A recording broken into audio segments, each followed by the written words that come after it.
She thought she could cheat on me and walk away clean, until her new lover's dark secrets caught up, and she realized only the man she cheated on could save her life. "No, Tony, don't get involved. He'll kill you," Claire shrieked, her voice shrill and trembling. I'd never heard her like that, so frantic, so desperate to shield this guy, the man she had chosen over me. She was clinging to him, her hands gripping his shirt as if he were her lifeline. Tony, her lover, shot me a defiant smirk, a cruel twist of the lips as though he thought he'd already won. A spark of rage tore through me, making the room feel smaller, darker, like all the air had been sucked out. I had a split second to decide if I'd walk away or show this guy exactly who he was messing with. I chose the latter. Tony's hand balled into a fist and he swung, arrogant and overconfident, but I was ready. I sidestepped and intercepted, catching his arm in a twist so sharp that the crack echoed through the room. His eyes widened with panic, and his arm went limp as he dropped to the floor, clutching his broken arm and writhing in pain.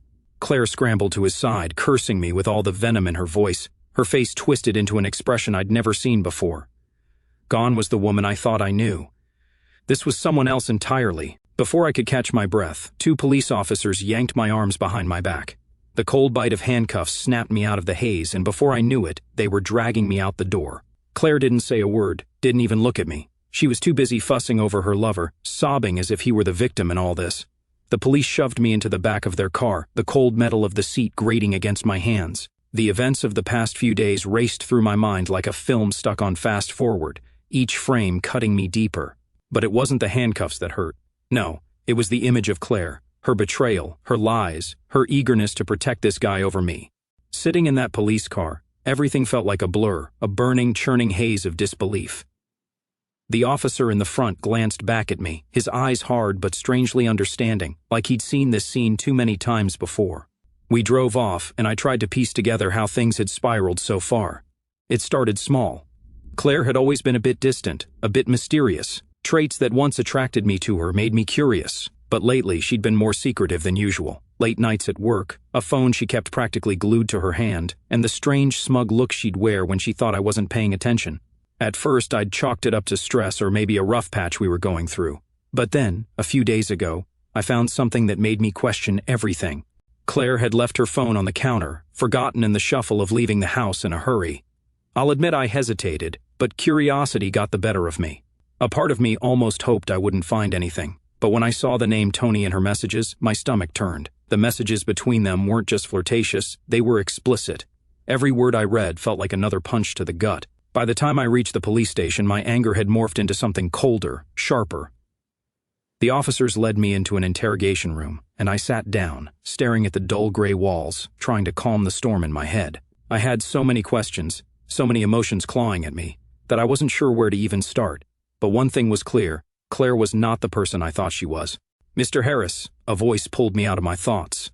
I looked up to see the officer from earlier standing in front of me. He was studying me, his face lined with years of experience. "This isn't exactly a rare situation for us," he said slowly, like he was picking his words carefully. "What do you mean?" I asked, my voice sounding distant even to myself. The officer sighed. "Infidelity, violence, broken trust. It's a story as old as time." He folded his arms and leaned against the table. "You've been charged with assault. Tony filed the report on your wife's behalf." My stomach clenched. "She's backing him up?" The words felt thick in my mouth, the reality of her betrayal settling in even deeper. The officer nodded, his expression a mix of sympathy and caution. "Yes, she's testifying that you attacked her boyfriend, unprovoked." "Unprovoked?" I laughed, a dry, humorless sound. "She left me for this guy, and now she's protecting him." The officer didn't answer, and I sat back, shaking my head. How had I ended up here, cuffed in a cold room, while Claire defended the very man who'd helped tear our marriage apart? Just days ago, I'd thought we had a life together. Now I was questioning if any of it had been real. "Listen," the officer continued, breaking the silence. "You'll have to be careful how you proceed with this. Right now, it's your word against theirs, and legally, it doesn't look great for you." "Doesn't look great?" I repeated. "I'm the one who got cheated on. I'm the one who walked in on this circus." The officer raised his hand, silencing me. "If I were you, I'd get a good lawyer. You're going to need one." I sat there, letting his words sink in. A lawyer. The logical part of me knew he was right, that this wasn't a fight I could win by simply confronting Claire or her scumbag boyfriend. But the anger in me didn't want to stop at just a legal battle. By the time they let me go, the entire station was buzzing with murmurs, like they all knew who I was and what I'd just been through. I walked out, feeling the weight of their eyes on me, their judgment. Claire hadn't even bothered to call or check on me. I was on my own. The drive home was quiet, tense, with only the sounds of the road keeping me grounded. As I pulled up to our house, a part of me wondered if she'd be there waiting for me, if maybe she'd have some excuse or would try to explain herself. But as I unlocked the door and stepped inside, the silence told me everything I needed to know. She wasn't home, and in a way, neither was I. In the middle of the living room was a suitcase, half-packed. Clothes, shoes, and random items were tossed around as if she'd started to leave in a hurry. My heart pounded, realization crashing over me like a wave. She wasn't coming back. Claire had made her choice, and it wasn't me. I felt a rush of emotion I could barely contain. Rage, sadness, even relief. It was a strange cocktail that left me standing there, gripping the edge of her suitcase, my knuckles white. I wanted to scream, to throw her things out the window, to burn every reminder of the life we'd built together. But instead, I let go of the suitcase, took a deep breath, and walked out. I knew exactly where she'd be. I drove without hesitation, a sharp sense of purpose guiding me straight to Tony's place. Somehow I knew Claire would be there, hiding out with him. The anger simmered in my chest, controlled but dangerously close to the surface, each streetlight casting a glow over my knuckles as I gripped the steering wheel. I was done being the one left in the dark, done being the guy on the sidelines. Tony's place was a dingy apartment on the far side of town, the kind of place where cheap thrills thrived behind closed doors.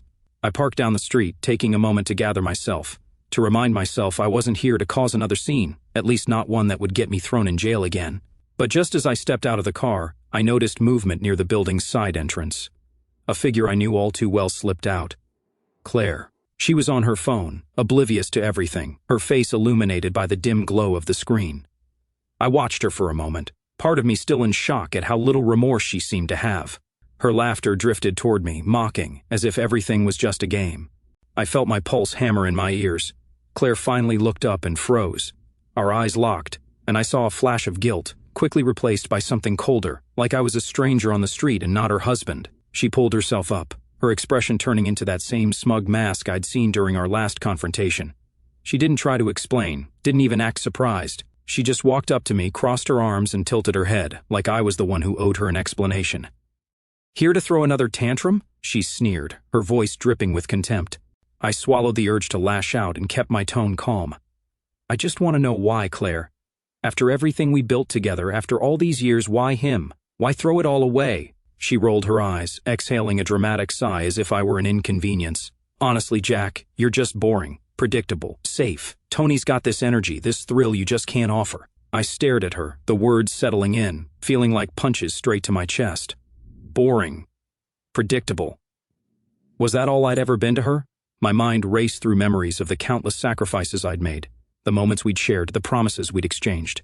And now, here she was, dismissing it all with a shrug. "So that's it?" I asked, struggling to keep my voice steady. "I was just convenient, a placeholder?" She shrugged, a cruel smile tugging at her lips. "You were the perfect stepping stone. You were there when I needed someone to lean on, to pay the bills, to play the nice guy. But I want more. I deserve more." A burning ache filled my chest, but her words only strengthened my resolve. I was done playing the fool. Just then, Tony walked out, his arm in a makeshift sling, casting me a glare filled with hatred and fear. He looked at Claire, then back at me, and I could tell he was sizing up the situation, trying to decide if I'd come here to finish what I'd started. I took a step forward, fixing him with a hard stare. "Relax, Tony. I'm not here for another fight. I just want to talk, clear the air, if you will." But Claire stepped between us, rolling her eyes as if this were all just some tiresome play she was forced to endure. "Why don't you just get over it, Jack? We're done. Move on already." And there it was, the final knife, twisted with precision, leaving no doubt about how she really felt. Claire wasn't just leaving me, she was burning every bridge, ensuring there was no possibility of reconciliation. She wanted to hurt me, to leave me shattered and humiliated, but I wouldn't give her the satisfaction. I took a deep breath, steadied myself, and looked her dead in the eyes. "I'll move on, Claire, but you should know that when someone treats people the way you do, it always comes back around."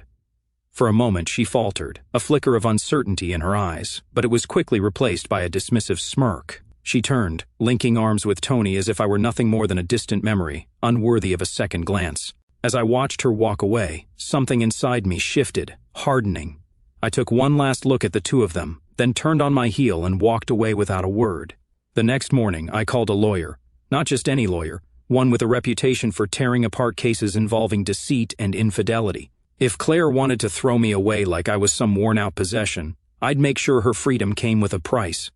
The papers were filed swiftly, and within days, Claire received her notice. She called me, screaming, furious that I dared to divorce her, claiming I was the one being unreasonable. But I stayed calm, responding to her vitriol with an icy silence that seemed to unnerve her more than any argument ever could. The days that followed felt like a fog, but one thing was crystal clear: I was done playing the victim in Claire's twisted game. She had wanted excitement, a thrill. Well, she was about to learn that the boring, predictable man she thought she knew had a few surprises of his own. A week later, I was still waiting for the fallout to start. Claire hadn't contacted me again, but I could sense that her silence was just the calm before the storm. In the meantime, I was preparing my next move. There was something Claire didn't know, something she'd overlooked in her haste to abandon everything we'd built together. It wasn't just a lawyer I'd called. I'd also reached out to an investigator, someone with a knack for digging up secrets that people thought were buried too deep to see the light of day. By the time the investigator's report landed on my desk, I felt a dark thrill, the kind that comes from holding a truth that could destroy someone's world. It turned out Tony wasn't just her lover. He was a fraud, a con man who'd left a trail of debts, scams, and broken promises across multiple states. Claire hadn't found a thrill. She'd latched onto a sinking ship, one that was already taking on water. And in her desperation to burn her bridges with me, she'd set herself up for a disaster she couldn't possibly imagine. Armed with this information, I waited. Claire didn't disappoint. It was late one night when my phone rang, her number flashing on the screen. I considered letting it go to voicemail, but something inside me knew it was time. I answered, keeping my voice calm, almost indifferent. "Jack," her voice was shaky, panicked in a way I'd never heard before. "I need to talk to you. Please, it's important." I forced myself to keep my tone even. "Isn't that what you wanted, Claire, to be free of me?" I didn't think there was anything left to talk about. There was a pause, a tremor in her voice that told me I'd hit a nerve. "Look, I made a mistake, okay? Tony isn't who I thought he was." "Is that right?" I asked, savoring the words. She took a shaky breath. "Yes. He's in trouble, Jack. He's got people after him, and I'm tangled up in it. I don't know what to do." I couldn't stop the bitter laugh that escaped me. "So now you need me? After throwing me away like garbage, you need my help?" "Please, Jack," she said, her voice breaking. "I know I messed up, but you're the only one I can turn to. Tony said he'd take care of me, that he'd get us away from everything, but he just used me, and now they're coming for me too." There was something almost poetic about it, watching her lies and betrayal circle back to bite her. Still, a part of me wanted to see her squirm, to draw out her desperation until she understood exactly how deep she'd cut me. But instead, I kept my voice steady. "Cool. Claire, you have no idea how long I've waited to hear you admit that. But I'm done being your safety net. I'm done being the backup plan." I let the silence hang, watching the seconds tick by. She stammered, and I could hear her desperation building. "Jack, please, if you ever loved me, you'll help me. I have nowhere else to go. I'm scared." Her words tugged at something in me, but I reminded myself of all the damage she'd done, of every insult and betrayal. "You'll have to handle it yourself, Claire. You made this mess, and you can clean it up." Before she could respond, I ended the call. The satisfaction that flooded through me was undeniable, but as I sat there, another thought crept into my mind, a nagging feeling that this wasn't over, not by a long shot. 2 days later, I got a call from my investigator again. His voice was tense, laced with urgency. "Jack, you need to be careful. Claire's boyfriend, Tony, he's connected to some very dangerous people, and from what I can gather, they're not too pleased with him." I didn't need a lecture about dangerous people. I'd seen my fair share of trouble in the past, but this felt different. "What are you saying?" "I'm saying they're watching her, and since she's your ex, they might assume you're involved too."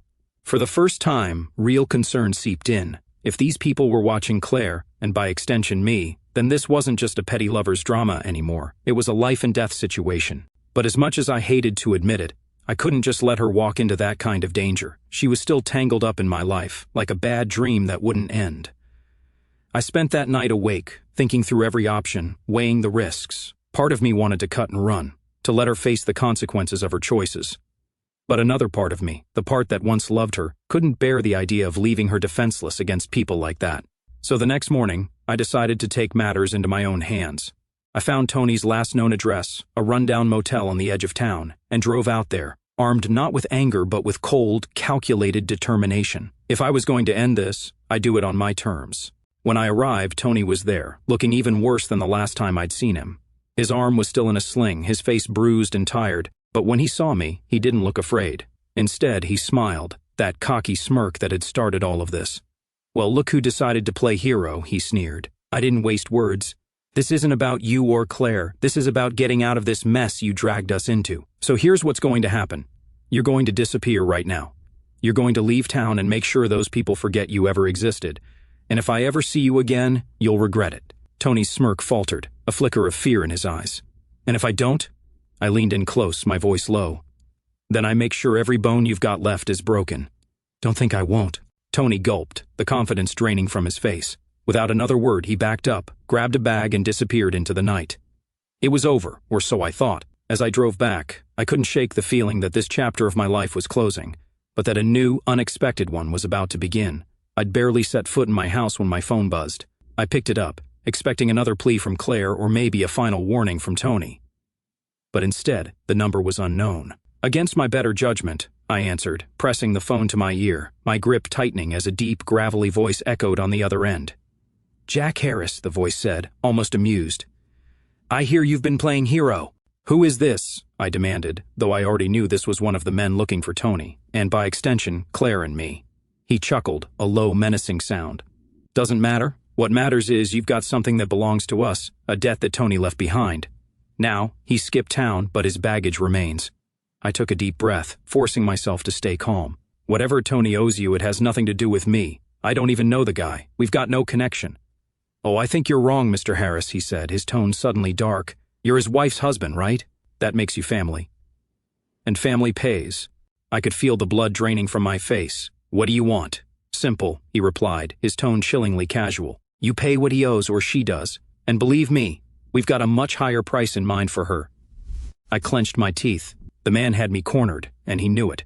But I wasn't about to hand over cash to some faceless thug just because Tony had run off. "How much?" I asked, trying to buy myself time. "Oh, it's not just money anymore. You're going to help us find him. And if you refuse..." He left the rest unsaid. I knew exactly what he meant. I hung up without answering, my mind racing. I had no idea where Tony had gone, and I wasn't about to chase after him. But if these people were serious, if they really had Claire in their sights, then my hands were tied. I'd have to warn her, maybe even help her. And the irony of that didn't escape me. After everything she'd put me through, here I was being dragged back in to save her again. Within minutes, I was back in my car, speeding toward Claire's apartment.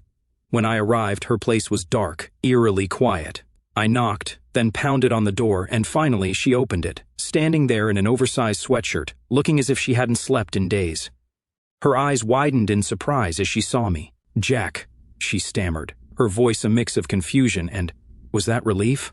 "Pack a bag, Claire," I said, stepping inside. "You're coming with me. It's not safe here." Her brows furrowed, and she crossed her arms. "Wait, what? You show up here out of nowhere after all this?" "Listen," I cut her off, my voice sharper than intended. "Tony's mess didn't disappear with him. He's left a debt, and his creditors aren't exactly willing to forgive and forget. They're coming after you, Claire, and they think they'll get to him through me."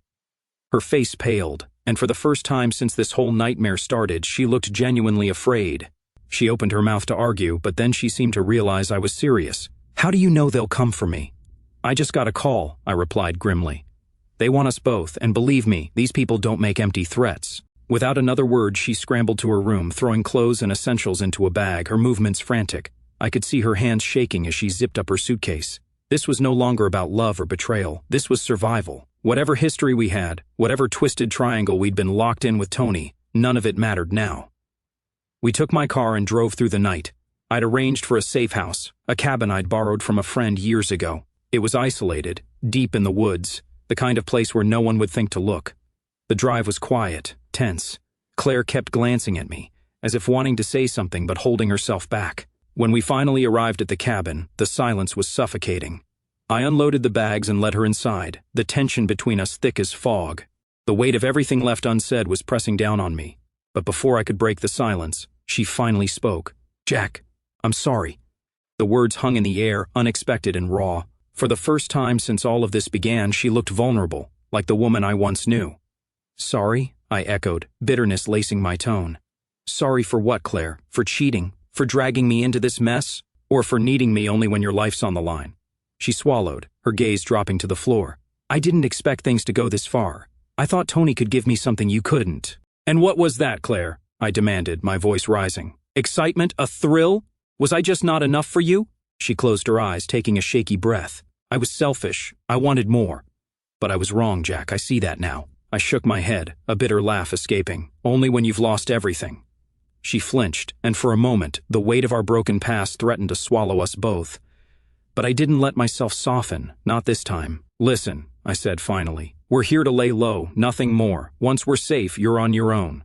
She nodded, not arguing, and disappeared into the bedroom. I stayed on the couch, the silence of the woods pressing in around me.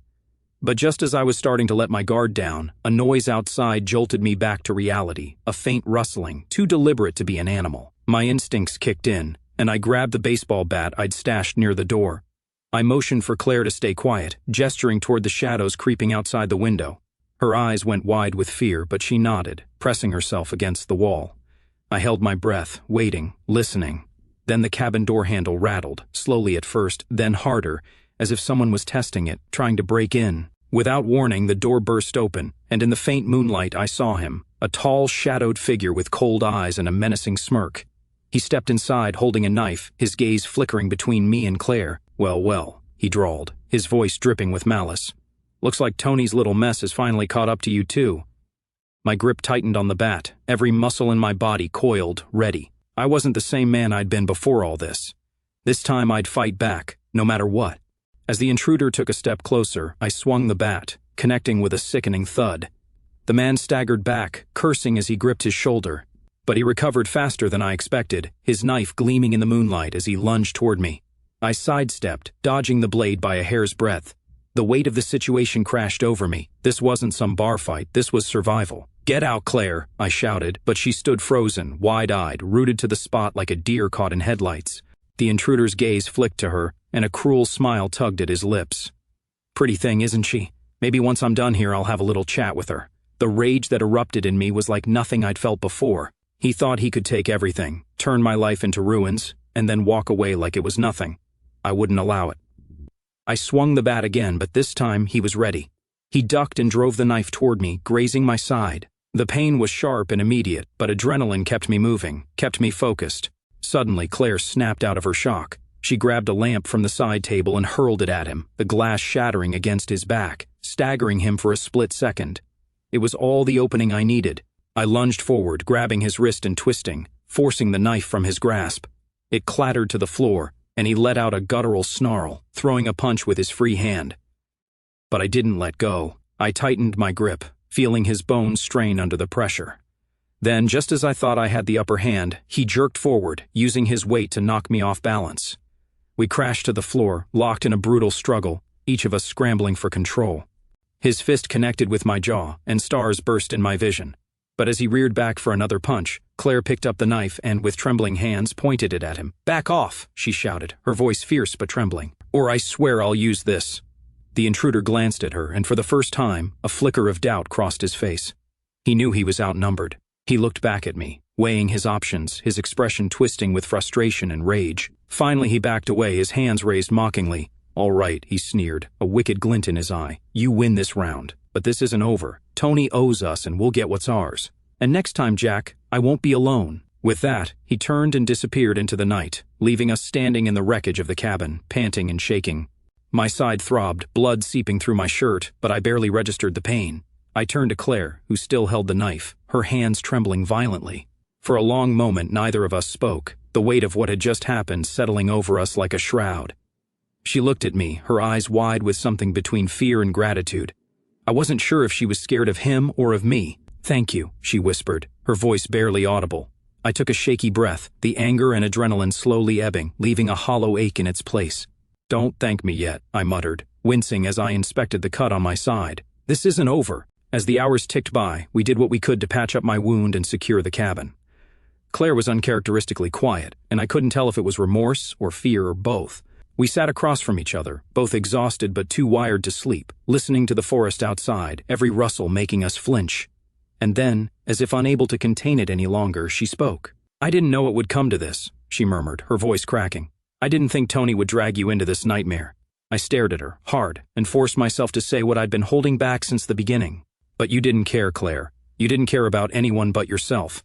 You only called me when you had no one else. You knew this was a mess, and you didn't even think twice about dragging me down with you." Her eyes filled with tears, but I didn't feel sympathy this time. I was drained, emptied by her lies, her selfishness, and now by the very real danger hanging over us like a dark cloud. "I never thought," she choked out, wiping at her tears. "I thought I could handle it. I thought I could have both, excitement and security. I was stupid, Jack. I wanted it all." The anger I'd been holding on to softened, if only slightly. It was hard to stay furious at someone so visibly broken, but forgiveness was a long way off. "That's not how life works, Claire," I said, my tone blunt. "And now we're both paying for your decisions." For a moment she said nothing, just stared at her hands as if searching for answers that wouldn't come. And then, as if struck by some revelation, she looked up. "Maybe we can use this to our advantage." I raised an eyebrow. "How?" "Tony didn't just leave a debt behind," she said, her voice trembling with a new determination. "He left information. He used to talk about it all the time. Files, contacts, details on every scam he's ever run. He kept everything as insurance, something to hold over anyone he crossed." I felt a spark of hope, faint but growing. "Where?" "His laptop," she said, nodding slowly. "He left it with me, thinking I'd keep it safe while he skipped town. He told me it was worth a fortune if he ever needed to erase his past. I thought he was just boasting, but if we get that laptop, we might have leverage against these people." For the first time, I saw a way out, a chance to end this nightmare without another brawl, another life on the line. "Where is it now?" I asked, my voice steadier, sharper. "It's at my apartment," she replied, wincing as if expecting me to lash out. Without another word, I stood, reaching for the keys. Claire grabbed her jacket, and together we headed back into the darkness, armed not with weapons but with a plan. This time, I wasn't walking into the fire blind. The drive back to Claire's apartment felt surreal, a tense quiet stretching between us as we each stayed locked in our own thoughts. My mind was racing, dissecting every word Claire had told me about the laptop and Tony's so-called insurance. If it was real, it could be the only thing keeping us alive. And if it wasn't, we'd just made ourselves bigger targets by heading straight into the fire. As we reached her apartment complex, a feeling of dread settled over me. The shadows seemed longer, the air heavier, like the building itself was holding its breath. We parked a few blocks away, and I scanned the area for any signs of Tony's friends. So far, it seemed quiet, too quiet. We crept up the back staircase, taking each step with cautious silence. Claire unlocked the door and pushed it open slowly, peering inside as if her own home were foreign territory. Once we were sure it was empty, we slipped inside, shutting the door softly behind us. "It's in the closet," she whispered, heading toward her bedroom. I followed, heart pounding as I glanced over my shoulder, every small sound making my skin prickle with anxiety. She reached into the back of the closet, rummaging through piles of clothes, then pulled out a small, unassuming black laptop. "Here," she said, handing it to me, her hands shaking. I took it carefully, weighing it like it held our fate. It was surprisingly light, almost underwhelming, and yet I could sense its power. "Let's go," I whispered, ready to make a break for the door. But then, just as we turned, the lights in the hallway flickered, footsteps echoing down the corridor. I froze, every instinct on high alert. Claire's face paled as she heard it too, her hand reaching instinctively for mine. The footsteps stopped outside her door. I held my breath, gripping the laptop tight, adrenaline flooding my veins. Whoever was out there wasn't just here by chance. They'd come for us. "Claire!" a voice called out, smooth, menacing, with a familiarity that sent a chill down my spine. "Open the door. We need to have a little chat." Claire's eyes widened in terror. She whispered, "That's Leo, Tony's main contact." I motioned for her to back up, signaling her to stay quiet. I glanced around, searching for another way out, but the only escape was the narrow window in her bedroom. As Leo's footsteps came closer, the doorknob began to turn. We didn't have time. In one swift motion, I cracked open the window and gestured for Claire to go first. She climbed out, her eyes wide with fear as she scrambled down the fire escape. I slid the laptop under my jacket and followed, trying to stay as quiet as possible. Just as I reached the window, I heard the apartment door swing open, Leo's voice drifting through the air like poison. "Where do you think you're going?" he sneered, spotting me halfway out the window. Without thinking, I jumped down the last few steps, landing hard but steady, grabbing Claire's hand as we sprinted toward the car. Leo's footsteps thundered above us, the fire escape rattling as he gave chase. We bolted across the parking lot, our breath ragged, every step pounding with urgency. Just as we reached the car, Leo's voice cut through the darkness. "You think you can outrun me, Jack? You think that laptop's going to save you?" He laughed, a cold, mocking sound. Tony had the same idea, and look where it got him. Ignoring him, I shoved Claire into the passenger seat, jumped into the driver's seat, and fired up the engine. Leo was coming up fast, a flash of anger and menace in his eyes. I slammed on the gas, tires screeching as we sped out of the parking lot, leaving him behind in a cloud of dust. But even as the distance between us grew, I knew this wasn't over. He'd follow, and he'd keep following until he had what he wanted. We drove in silence for miles, only stopping when we reached a remote motel on the outskirts of town.